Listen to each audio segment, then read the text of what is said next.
Everyone guys, so naglaba nga pala ako dyan guys, ayun o, nakapagsampay na ako. So kasayaw-sayaw na yung mga sinampay ko, matutuyo na yan mamaya.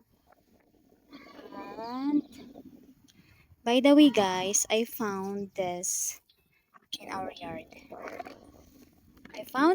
yard. O diba?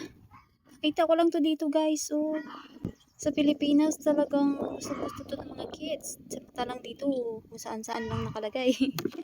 So may mga treasure sa paligid ng bahay guys. Ayan o. Kawawa naman siya.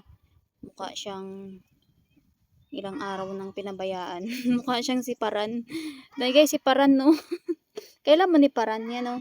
Mukha siya si Paran guys. Kaya yung buhok. Ano naman na nangyari sa kanyang buhok? Oh.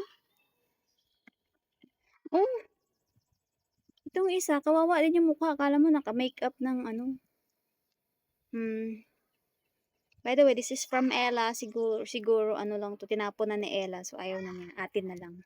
So, diba? Treasure hunting. So yun lang guys, ang init dito pala. Sobrang init. Mamaya pag maano-ano na mag-aano ako ng mga flowers.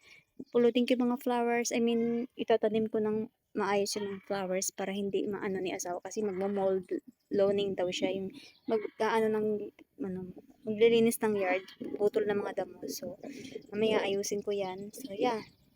Yun lang guys. So, bye for now. Umiiyak na yung manok, nagwawala na. So, bye for now. God bless everyone. Ano mangyari, kahit anumang hirap ang buhay, laban lang, fight lang. God is always there and laging manalangin. Yun lang. Bye. God bless.